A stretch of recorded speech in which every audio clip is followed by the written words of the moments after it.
Good afternoon students. Last class में हमने second chapter का इंजेक्शन पढ़ लिया था। इंजेक्शन के बाद हमें डाइजेशन स्टार्ट करना था।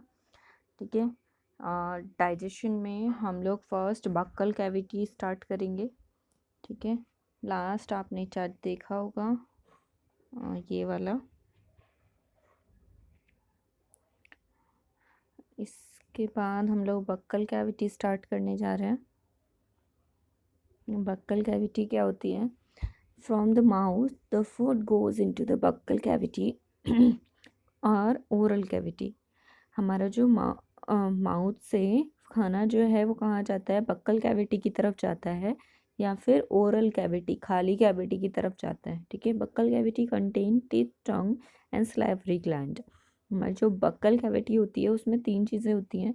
दांत होते हैं, टंग होती है और सलाइवरी ग्लैंड प्रेजेंट होती है। ठीक है, let us study in detail. First, teeth. Teeth is a break the body. Teeth break the food into small pieces, chew and grind it. Chewing mixes the small pieces of food with saliva. This process is called mastification. What is mastification? हमारा जो दांत हैं वो खाने को छोटे छोटे pieces में पीसते हैं और चबाते हैं। हम छोटे छोटे पीसेस में करते हैं कन्वर्ट उसको, खाने को। और च्यूइंग और mixes the small pieces of food with saliva. चबाने के बाद जो खाना है वो मिक्स हो जाता है, छोटे पीसेस में टूट जाता है और मिक्स हो जाता है हमारे सलाइवा के साथ। इस प्रोसेस को बोलते हैं mastication. The digestion of food inside the buccal cavity is called mechanical digestion. Digestion of food जो होता है बक्कल कैविटी में, जो डाइजेशन हो रहा है उसे मैकेनिकल डाइजेशन बोलते हैं। हर एक tooth is present in a separate socket in the gums. The white substance that cover the teeth is called enamel. It is the hardest substance in the human body. हमारा जो tooth है वो अलग socket में होता है, मतलब हर एक टीथ अपने अपने गम्स में प्रेजेंट होता है। ठीक है, अपने अपने मसूड़े में होता है।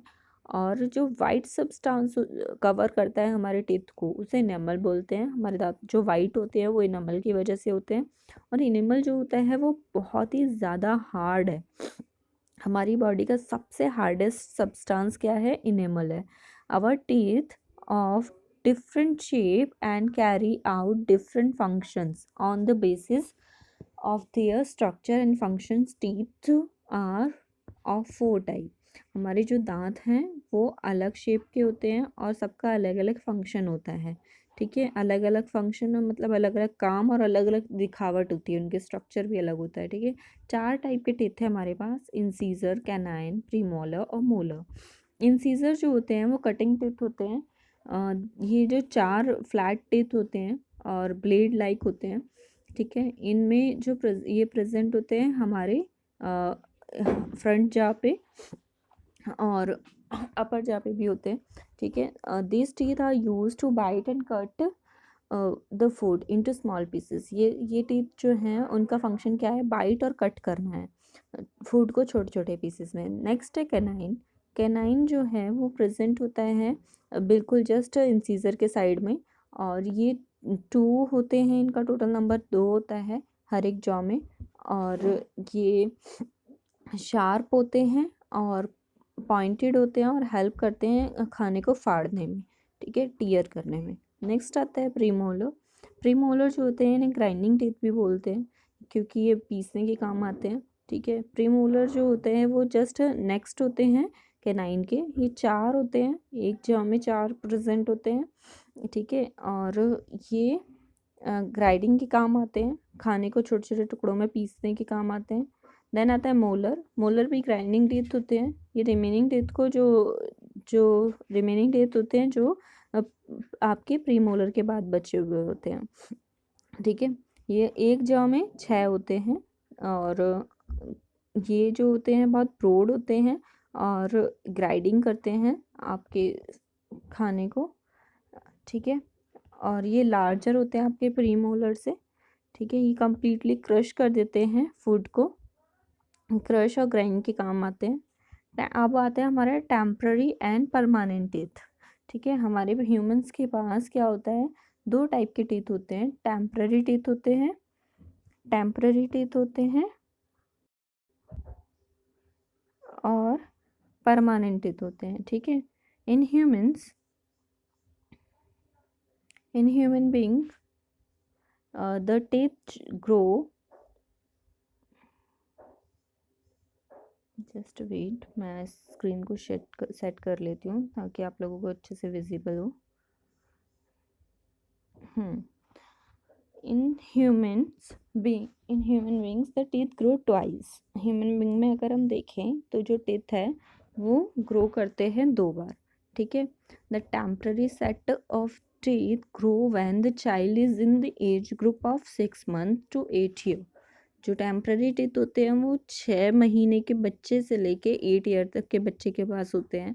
और ये सेट ऑफ टीथ जो होता है मिल्क टीथ कहलाता है, मतलब दूध के दांत कहलाते हैं, ठीक है। इसमें बच्चों के दांत जो होते हैं बहुत छोटे और वीक होते हैं, ठीक है। ये 20 ही होते हैं टोटल, इनका नंबर जो होता है वो 20 ही टीथ आते हैं तब तक। अपर जॉ में 4 इंसीजर, 2 कैनाइन और 4 मोलर प्रेजेंट होते हैं, और सेम लोअर जॉ में होते हैं। Teeth grow again after the milk teeth fall out. और जो टीथ ग्रो होते हैं मिल्क टीथ गिरने के बाद, उस टीथ को बोला जाता है परमानेंट टीथ, उस सेकंड सेट को, ठीक है। This teeth remain till old age, और ये हमारे ओल्ड एज तक रहते हैं। Permanent teeth can't be replaced by new natural teeth.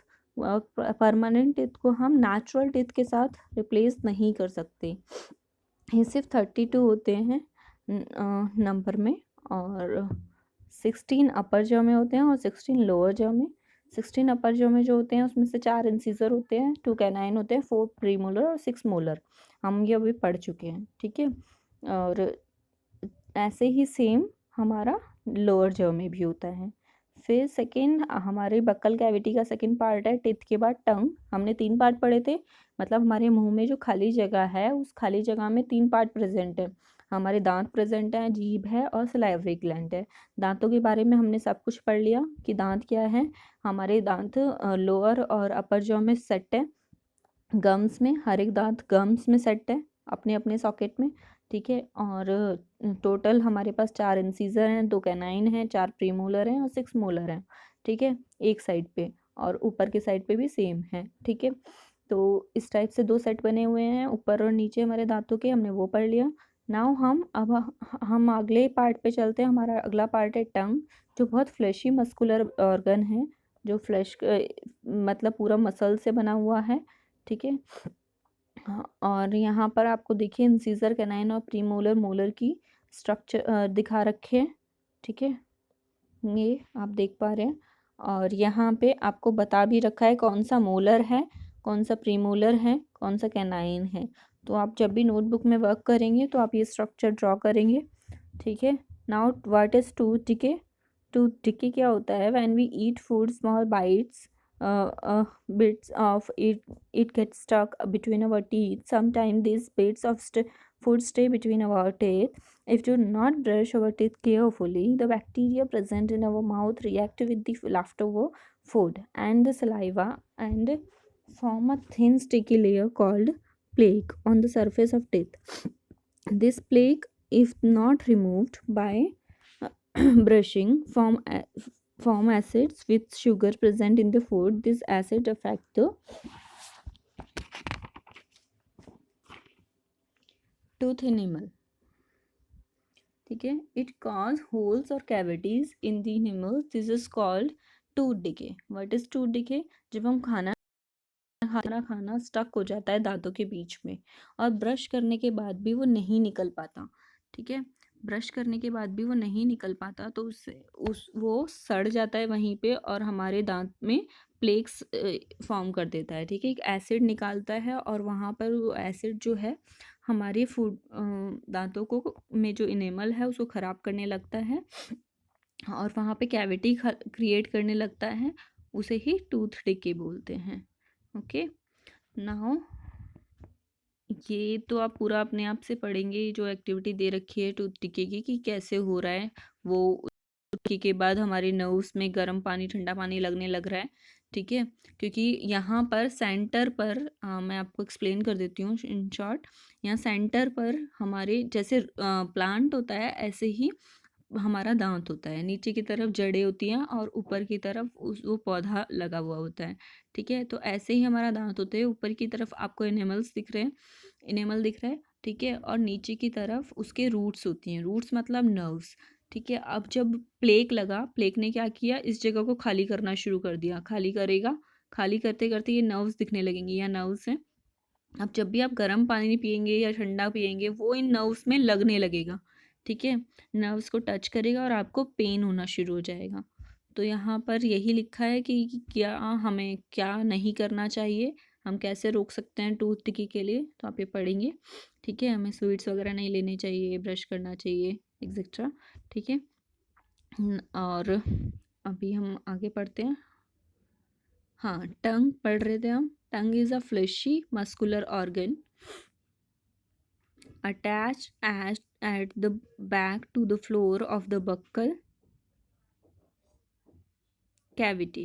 It is free. It is free at the front and can be moved in all directions. The tongue helps in mixing saliva with food, pushing and swelling the food into the food pipe and getting the different taste of food. It has several taste buds that can distinguish four type of taste in food: salty, sour, bitter and sweet. ठीक है, the tongue also help us speak. अब टंग क्या कर रही है, टंग क्या कर रही है, आपका जो ये अटैच्ड है आपकी बक्कल कैविटी से पीछे की तरफ। ठीक है, और ये फ्री है मूव करने के लिए, हर एक डायरेक्शन में मूव कर सकती है, और ये हेल्प करती है आपके खाने को सलाइवा के साथ मिक्स होने में। ठीक है, और फूड पाइप की तरफ ले जाती है आपके खाने को। ठीक है, और आपको डिफरेंट डिफरेंट टेस्ट के बारे में बताती है, क्योंकि आपके इसी टंग के ऊपर क्या है, बर्ड्स हैं जो अलग अलग टेस्ट को पहचान पाते हैं। ठीक है, बर्ड्स हैं, वो बर्ड्स कौन कौन से टेस्ट को पहचान पाते हैं, सॉल्टी, सोर, बिटर एंड स्वीट को। ठीक है, और हमारी जो टंग है वो बोलने में भी हेल्प करती है। ओके, नाउ हमारा सलाइवरी ग्लैंड है। सलाइवरी ग्लैंड, ये आप यहाँ पर पहले टंग देख सकते हैं। टंग में ये बर्ड्स दिखा रखे हैं, कहाँ पे कौन सा बर्ड्स होता है। ठीक है, तो बिटर है, सोर है, सॉल्टी है, स्वीट है, डिफरेंट टेस्ट एरिया है आपके। नाउ सलाइवरी ग्लैंड्स के बारे में पढ़ते हैं हम। Salivary glands that produce saliva, ये हमें सलाइवा प्रेजेंट कराता है। ठीक है, और saliva contain an enzyme substance that helps chemical change happen more quickly called amylase. Saliva क्या करता है, एक एंजाइम कंटेन करके रखता है, और एंजाइम क्या होता है, एक सब्सटेंस होता है जो हेल्प करता है केमिकल चेंज के लिए बहुत जल्दी से। इसे हम अमाइलेज बोलते हैं। उस एंजाइम का नाम क्या है, अमाइलेज। मुझसे एक बच्चे ने क्वेश्चन पूछा था कि एंजाइम क्या होता है। ठीक है, तो एंजाइम एक वो प्रोसेस, एक वो चीज़ है जिसे डालने के बाद कोई भी रिएक्शन बहुत तेज़ी से हो जाती है, या फिर वो उस काम को बहुत तेज़ी से कर पाता है। ठीक है, या फिर उस काम को करने में हेल्प करता है। ठीक है, लाइक जैसे आपके हार्मोन्स हैं, हार्मोन रिलीज़ होते हैं, आपका रोने का हार्मोन रिलीज़ हो गया तो आप रोना शुरू कर दोगे, हंसने का रिलीज़ हो गया तो हंसना शुरू कर दोगे, ग्रोथ का रिलीज़ हुआ तो आप बढ़ना शुरू कर दोगे, ग्रो करना शुरू कर दोगे। ऐसे ही एंजाइम है, एंजाइम भी अलग अलग चीज़ों के लिए बना है। तो एंजाइम मोस्टली केमिकल प्रोसेस में काम करता है। ठीक है, ये केमिकल प्रोसेस करता है, और ये जो भी केमिकल रिएक्शन हो रही होती है उस रिएक्शन को तेज कर देता है। ठीक है, या फिर उसमें चेंज ले आता है।